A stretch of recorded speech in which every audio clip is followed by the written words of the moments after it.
Hey everyone, Vanessa here, alcoholic. My sobriety date's October 8th, 2017. If you've been with me for a while, thanks for being with me for a while. Really appreciate it. I started this in 2018. In my blog, Van Set Free, originally, what it was called, I started in 2013. So it's been about 10 years now, sharing about my journey in recovery and in faith and in life stuff. So I just want to thank you for being here. Some of you have been here since the beginning and it's really nice. So I just want to give you a brief update about what's been going on here. First of all, I purchased a home with my parents and we're living in it together. And that means that I left San Diego. I moved out of San Diego, where I have been living for the last 10 years. And where I got sober. So that's been a thing. Additionally, I have moved back to the Inland Empire, which honestly is only like 2 hours. Honestly, it took me almost 3 hours to visit San Diego the other day, but that's because of traffic. But it's only 2 hours away, but it's a completely different vibe. If you've ever been anywhere in Southern California, you know that like LA is very different from the IE, from SD, from San Francisco to, all of these areas just very different. It doesn't matter that it's all in Southern California or California.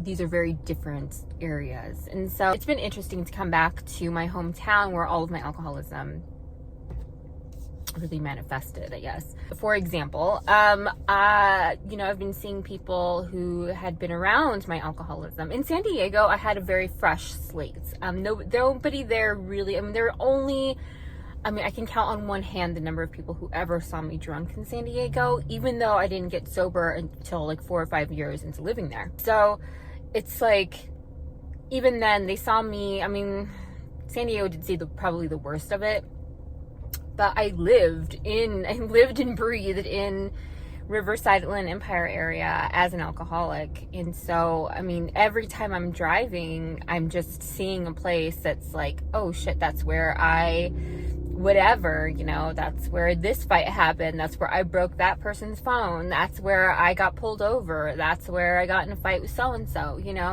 and it's like, oh, that's where I got kicked out. That's where I threw up. That's where, it's so wild and toxic and embarrassing, quite honestly. And also that was 10 years ago. That was 27-year-old me. And I genuinely could not have done any better. Not only 27-year-old. All my chaos started when I was like much younger, like when I was like 17. So, it's just taking it decade by decade. And it's been very interesting to come back and try to make these memories different. Try to make my existence here different than how it was before. And it's difficult to do that when nobody wants to talk about the past with you. I could tell my parents like, oh, hey, remember, by the way, I'm going to do a whole other video about living with my parents again. That's going to be a thing. But,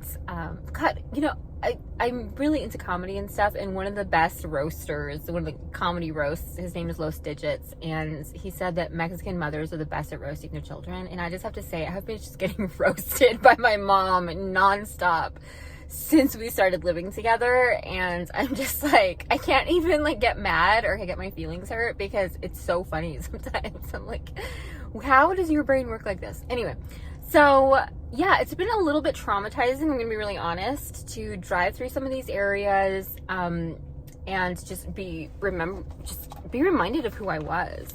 In a lot of ways also, though, it's incredibly humbling because I'm like, oh, I'm not that person anymore. I can look at people in the eye now and have a little bit of pride, have a little bit of self-esteem of who I am now, because I was just such a tragic piece of crap. And the people who still talk to me from those days, I have an endless amount of love for them because they've also done a lot of work on themselves. They've also grown. A lot of people who I used to party with are now, and I'm going to say party, just get wasted with, are also sober now.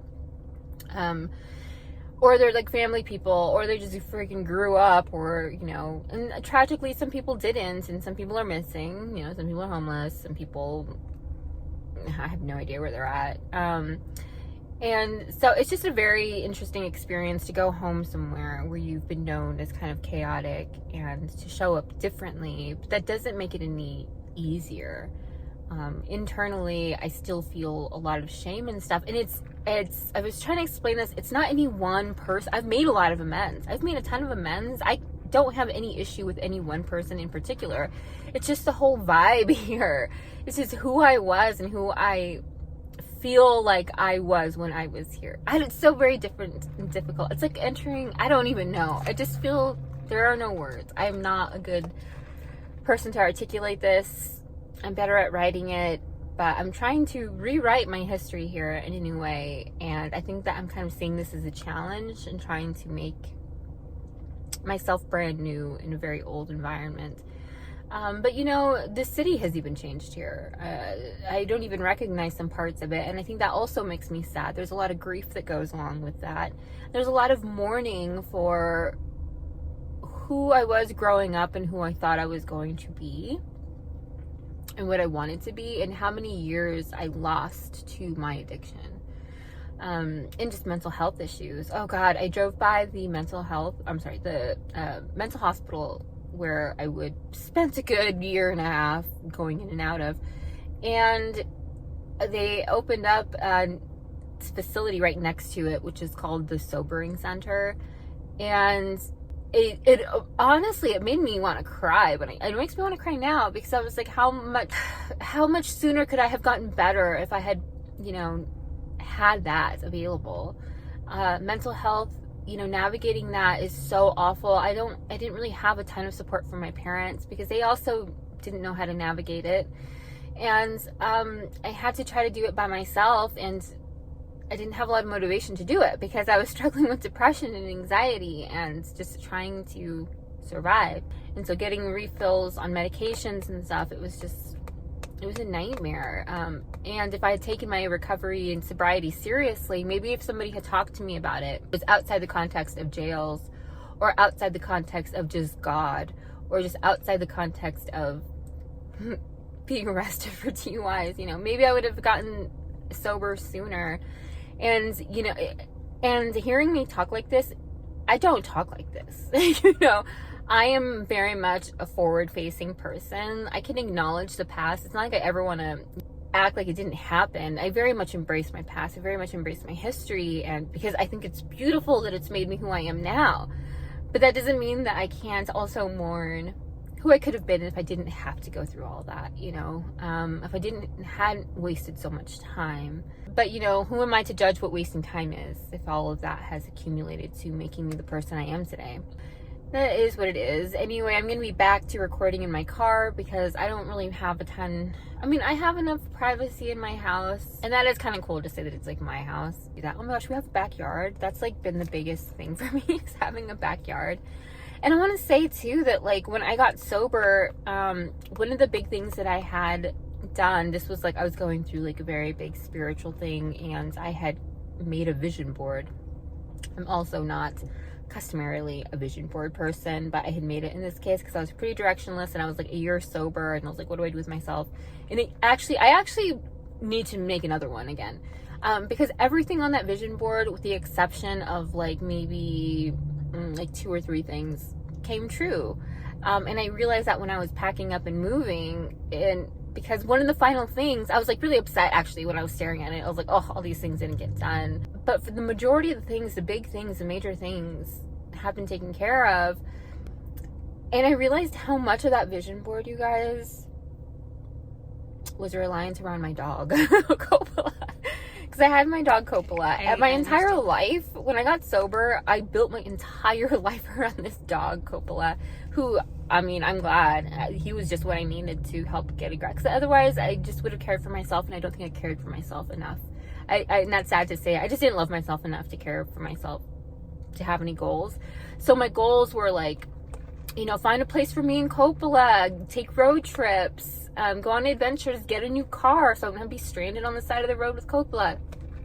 You know, pay my bills on time so I can afford his vet care, you know, and never have to worry about that. And like I had a budget set. He got an allowance every month. Like I mean, that dog really, he made me like grow up and really mature. But one of those things, the biggest thing was like buy a house so that I can have Coppola run around in the backyard. Because I always wanted him to have a little backyard. And, you know, he had a patio and he had a little side yard when he lived with me. But it wasn't the yard that I have now. The yard I have now is gorgeous. I mean, it needs to be landscaped. But I love the layout of it. And I have a new dog. She's a 10-year-old Frenchie named Olive, who I adopted from a couple who, you know, maybe I'll do a whole video on how I got Olive, because she's a Frenchie. She's not at all a dog that I would have originally picked, just because I wouldn't have purchased a dog from like a breeder or anything, and I didn't. I adopted her. I'm just very much, I love senior dogs, and I just know that there are a lot of dogs in shelters that need homes. But she needed a home, and it worked out just so perfectly, along with, you know, I had also lost Gladwell, and so there was a lot of mourning and healing, and I just get to love her and spoil her. Also, I've never really been great with girl dogs. It's just really weird. I don't know if this is also just solidifies why I don't ever want children, or a daughter specifically, because I just know I would project my stuff onto her. I just was having a conversation about this with a comic, actually, about how moms tend to project their junk on their daughters, and I'm like, you know what? But anyway, so she's a girl dog. Girl dogs are feistier. I don't care what anyone says. Boy dogs are so sweet. Oh my gosh, you guys, I have to do a whole video on my nephew. I mean, I'm an aunt now. I'm an auntie. I'm an aunt. Aunt. What do you say? Do you say aunt or do you say aunt? Spell it out. I just had so many amazing things happening in my life. I'm really excited. I also have this weird little anxiety about some stuff, about stability in the future, blah, blah, blah. I'm just trying not to future trip. I'm really trying to focus on things that just bring me joy. 2021, 2022 were really difficult years for me. See the video about death, and that was pretty rough. But also just, I don't know. I'm just so grateful to God for this life that I get to have. And I'm nowhere near where I want to be, but I know I have that desire and that dream within me, and I think it's possible. I know it's possible. And I wouldn't have that dream and that wish within me, that desire, if it wasn't meant to be. So I'm excited for that. And I'm sorry, I'm really annoyed. By the way, my car is actually kind of clean. Well, except for all the dog hair. But I even like came in here and I got this like fancy foam stuff and I cleaned it myself, which it's just not anything that is Vanessa. I would just purchase somebody. I would just hire somebody to clean my car if I needed to. And I've been very historically terrible with money, and I'm doing a lot better with that because I'm a homeowner now and I have to pay a mortgage. I like saying that, but also I kind of hate capitalism, and the housing market in California specifically is terrible. So, anyway, that's all I got for right now. What's been going on with you guys? I want to know how you are. Are you sober? Are you still sober curious? Are you going to meetings? Are you, I don't know. I kind of want to do more personal life videos like this, in addition to the Holy Cringe. Oh my God. So that was actually why I wanted to. So I'm doing audio only for the Holy Cringe podcast, right? Because I can't figure this out right now. I don't have the video editing capabilities to figure a podcast out at this moment. Maybe in the future though. I'm still doing that. I've been editing episodes, and I am just so blown away by the depth and like the wisdom of like people and their stories, and especially artists. Like, I'm just so drawn, and by artists I mean anybody who is out there creating anything. I think it's really important that anybody who creates something calls themselves an artist, because it's not pretentious. We are essentially following a birthright, our destinies when we are calling ourselves artists. We are creators, and I'm really bummed that social media kind of took the creator term, but anyway, it is what it is. I'm going to keep doing that. I'm not even going to talk about release dates anymore until I have all the episodes first edited and then second scheduled, because I'm not doing anything to be out of integrity with my word anymore. I'm really over that. I'm finishing up 4 other creative projects right now, plus working full time, plus still getting settled into this house. And I just really want somewhere to vent, so that's why I'm doing this vlog right now. And I also have road trips coming up that I'm scheduling and planning, and it's all really fun and good and creative and stuff that brings me joy. But I just don't ever want to say again that I'm going to launch something with a specific date and then not follow through, because that's old behavior. We don't not keep our word anymore. So I'm also not, as people have been inviting me places, I don't say yes automatically anymore. I'll say, I'll get back to you. Because the reality is I have a history of, I want to be everywhere at the same time. And apparently technology has not made that possible yet. So when it does, though, when they start letting my body be in multiple places at the same time, I'm going to be able to make it everywhere. But for right now, I have to turn down plans. I just hate being that flaky person. It's very old behavior, and I like being able to be